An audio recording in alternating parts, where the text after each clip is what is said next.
Halo, saya Sabir Raira.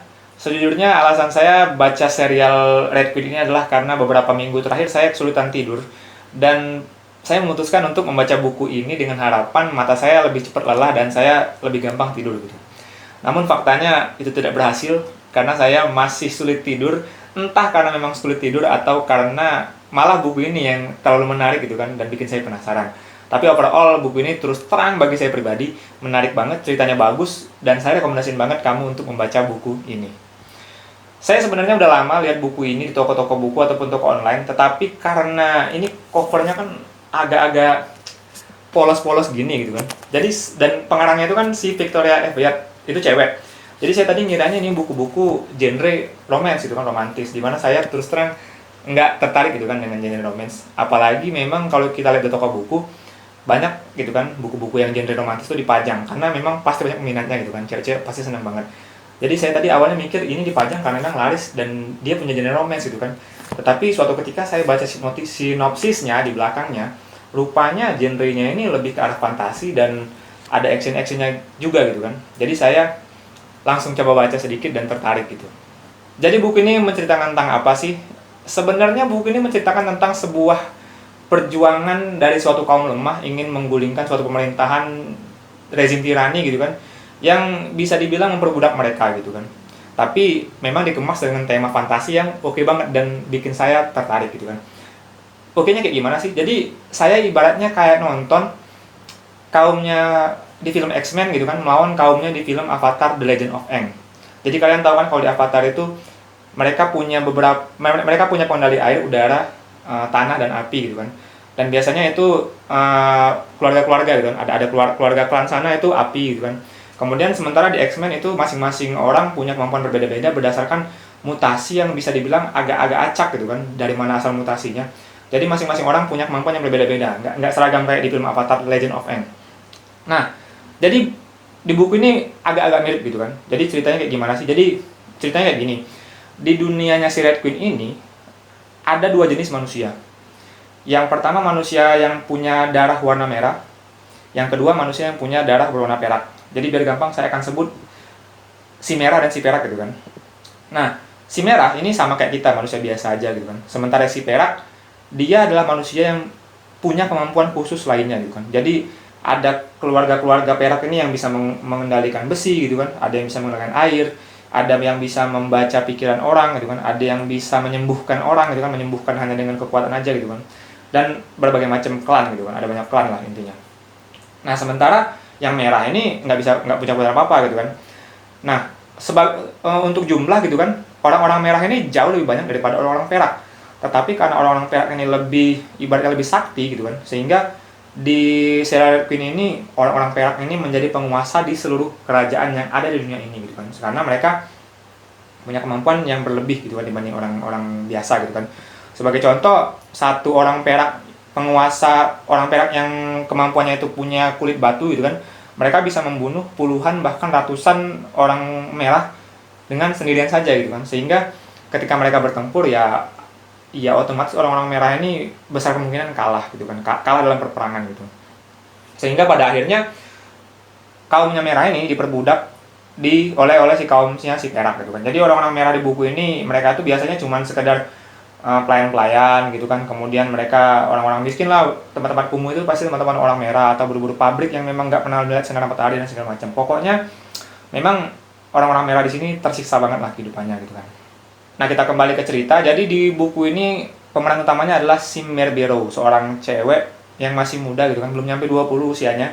Dia ini adalah seorang merah gitu kan, dia nggak punya kemampuan apa-apa dan dia orang miskin. Ya seperti orang merah-merah lainnya lah yang memang semuanya miskin, hampir semuanya gitu. Nah, jadi si Mare Barrow ini dia ini ibaratnya suka nyopet gitu kan, suka nyopet, nyolong-nyolong di pasar gitu kan, karena memang dia miskin dan dia butuh makan gitu kan, butuh memenuhi kebutuhan sehari-hari keluarganya juga. Dia sering nyopet. Tapi pada suatu hari dia ibaratnya nyopet seorang pemuda. Ternyata pemuda itu tahu gitu kan kalau dia nyopet, ditangkep lah, dia ditangkep. Tapi pemuda itu langsung ngasih dia koin emas gitu kan. Terdiamlah si Mare Barrow. Kenapa kamu kasih saya koin emas, katanya kan. Kayaknya kamu lebih butuh deh koin emas daripada saya gitu kan. Nah, ternyata si pemuda itu adalah seorang pangeran. Pangeran yang akan selanjutnya menjadi raja di kerajaan itu gitu kan. Jadi dia anak pertama dari si raja itu sendiri. Jadi dia pangeran yang terkenal dan dikenal jago bertanding, jago duel dan segala macam. Dan dia pengendali api gitu kan. Nah sehingga suatu saat pokoknya si pangeran ini nggak tahu gimana dia ini tertarik lah dengan si Merbero ini kan, sehingga dia manggil Merbero, nyuruh orang, dan Merbero dijadikan pelayan di kerajaan istana. Ya Merbero sebenarnya seneng banget dijadiin pelayan, karena orang-orang merah itu opsinya mereka kalau nggak dijadiin pelayan mereka akan dijadikan prajurit untuk perang seluruhnya. Jadi kalau mereka ikut perang dan itu perangnya bertahun-tahun dan sebagian besar orang-orang merah tuh mati di sana. Sehingga si Merbero sebenarnya seneng banget jadi pelayan di istana kerajaan. Jadi pada suatu hari ada pemilihan calon ratu gitu kan. Jadi ini akan memilih calon istri untuk si pangeran yang ditemui oleh si Merbero tadi. Jadi orang-orang Perak itu punya kebiasaan calon ratu itu haruslah wanita yang paling kuat pada setiap klan gitu kan. Jadi masing-masing klan itu kayak mengirimkan perwakilan cewek paling kuat gitu kan, dan mereka akan show off kekuatan mereka di sebuah arena gitu kan. Show off, mereka bukan bertanding sih, mereka show off masing-masing kekuatan aja gitu kan.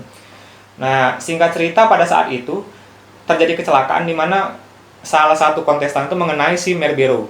Jadi Merbero itu kena dan dia jatuh ke bawah, dan itu di bawah itu sebenarnya tempat listrik mengalir gitu kan.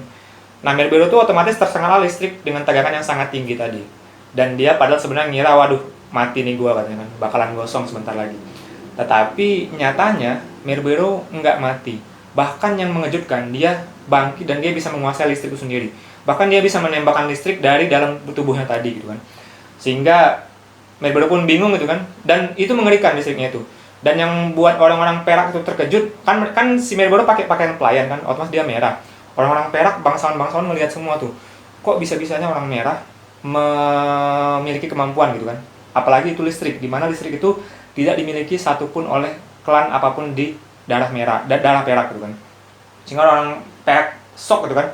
Ya karena udah banyak perdebatan, langsunglah diambil oleh si raja dan ratu, si Merbero diamankan. Ya intinya si raja nggak mau keadaan jadi chaos, pasti banyak bangsawan-bangsawan yang bertanya tentang gadis petir tadi gitu kan, yang bisa ngeluarin petir. Jadi intinya si raja dan ratu bersepakat Merbero ini akan dikatakan dia ini orang Perak yang tersesat gitu kan. Dia juga nggak sadar orang Perak. Jadi raja berbohong lah sama rakyatnya. Jadi itu bukan orang merah loh kan, itu orang Perak gitu kan. Padahal dia darahnya merah, persis merah. Dan si Merbero pun langsung dijodohkan dengan pangeran, anak kedua dari si raja gitu kan. Nah singkat cerita seperti ya intinya seperti negara-negara rezim tirani manapun gitu kan.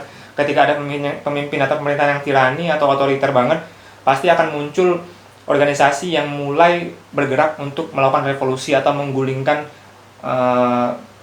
tahta tersebut gitu kan. Dan ini juga terjadi di sini. Jadi ada sebuah barisan merah, yaitu orang-orang merah yang memang sebenarnya udah terorganisir secara diam-diam gitu kan, dan rapi banget, dan mereka udah siap untuk menggulingkan orang-orang Perak yang berkuasa demi menyetarakan derajat antara orang Perak dan orang merah gitu kan. Mereka udah capek lah intinya diperbudak gitu kan.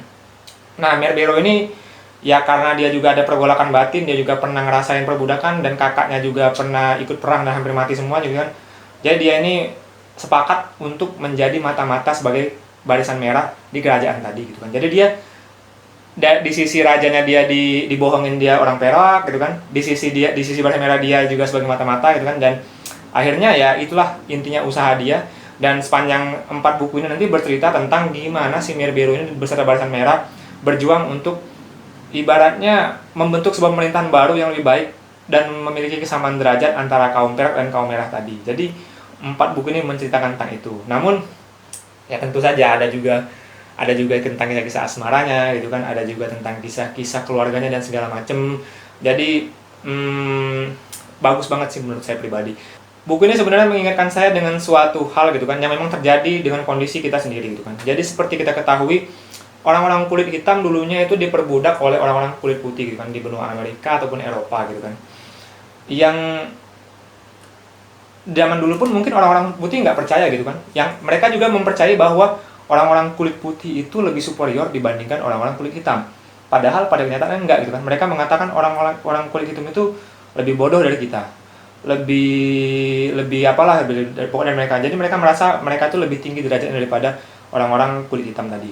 Padahal lambat laun akhirnya untungnya gitu kan, kita akhirnya menyadari bahwa kesamaan derajat itu penting, kesamaan hak, kesamaan ya setara lah gitu kan. Jadi sekarang pun kita sudah ya kita bisa berdampingan hidup itu kan, orang-orang kulit hitam, orang-orang Asia, orang-orang kulit putih gitu kan. Jadi kita bisa berdampingan, dan buku ini sebenarnya mengingatkan saya, sebenarnya dia secara nggak langsung mengarahkan hal itu ke kondisi yang saat ini gitu kan. Hanya saja dikemas dengan hal yang lebih menarik lagi untuk dibahas gitu kan. Ada yang kulit perak dan kulit merah tadi, darah perak dan darah merah tadi gitu kan. Sekali lagi saya pribadi akan merekomendasikan banget kamu untuk membaca buku ini, karena bagi saya pribadi menarik banget. Semua buku ini menarik, bahkan saya kalau diminta untuk kasih rating, semua empat-empatnya ini akan saya kasih rating bintang 5 gitu kan, karena semuanya menarik. Dari yang pertama, kedua, ketiga, keempat. Jadi, dan alurnya juga menarik. Ilustrasi penggambaran kondisi di sana tuh juga jelas di sini gitu kan. Dan di setiap akhir chapter buku ini juga benar-benar bikin penasaran banget, karena ya namanya di akhir-akhir lah gitu kan, kayak sinetron kita dibikin penasaran gitu kan gimana kelanjutannya gitu kan, sehingga makanya saya bablas sampai baca 4 halaman ini. Nah, tebelnya sendiri ini beda-beda, ada yang 600, ada yang 700 halaman, ya ada yang 500 gitu kan, jadi beda-beda. Yang paling tebel rasanya yang terakhir gitu kan, ini hampir 800 halaman, tetapi terus terang bacanya nggak terasa karena menarik gitu. Nah, sekian dari saya harap review kali ini bisa membantu kamu menentukan bacaan kamu selanjutnya. Kalau kamu suka silakan like, kalau nggak suka silakan dislike. Akhir kata, terima kasih.